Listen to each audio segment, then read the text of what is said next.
پیشاندانی ئەو ساتانەیە کە بەسەر خەڵکی خۆراگری ئەم شارەدا هاتووە دوو دیوە دیوێکیان ئەوەیە کە ئەو کات ڕژێمی بەعس بە دڕنداترین شێوە مامەڵەی لەگەڵ خەڵکەکە کردووە دیوێکی شکەری پێشانگاکە ئەوەیە کە دیوی ئاوادانکردنەوەی لەسەر دەستی حکوومەتی هەرێمی کوردستان کە کۆمەڵە پرۆژەی گرنگ دوای ئەوەی کە لە دوای 2005ەوە کە بودجە بە پێی ژمارەی دانیشتوان بۆ قەزا و ناحەکان تەرخان دەکرا کۆمەڵێ پرۆژەی گرنگ و استراتیجی بۆ شارەکە جێبەجێ کراون.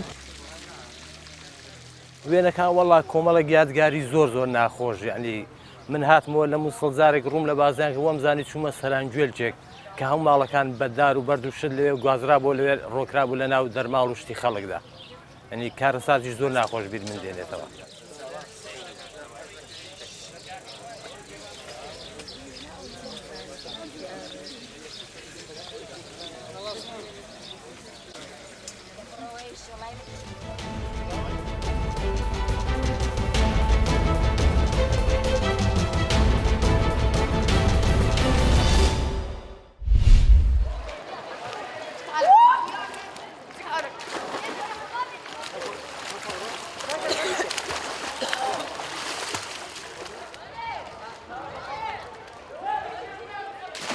جوي مني فيها فيني قال لك يقرمه وملجيتين جمع دوام المهنة ساعات ده سباي حتى ساعات نيروية عمره 4 سال ده زارو كم دس بيد كانوا يقول بابا علم السباحة طبعا تماريني يجي هنا ضمن عبيد أنا وانا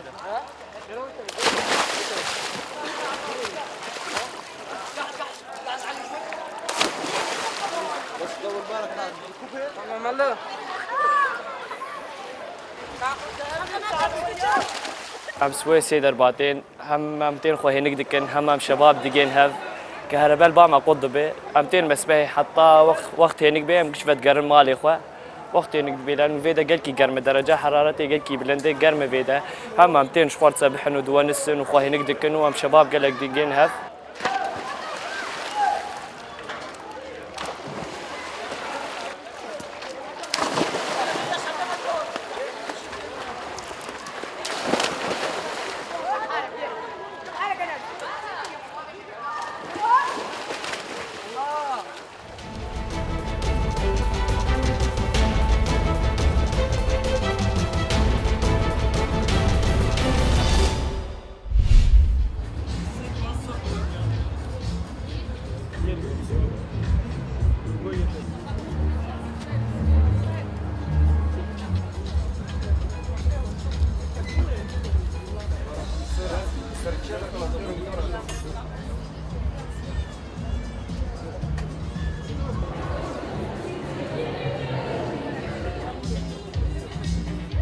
Здесь представлены больше 40 участников с едой.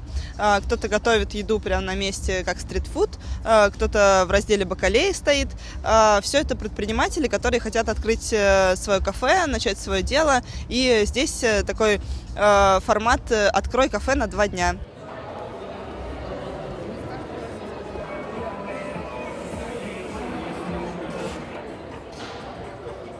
Наш бизнес – это история полезных сладостей, это green cake. Мы несем эту культуру в массы для того, чтобы научить людей правильному ответственному питанию. Мы хотим доказать всем, что сладости могут быть полезными. Это наш лозунг, поэтому мы делаем полезные десерты. Это абсолютно натуральный состав, это абсолютно новая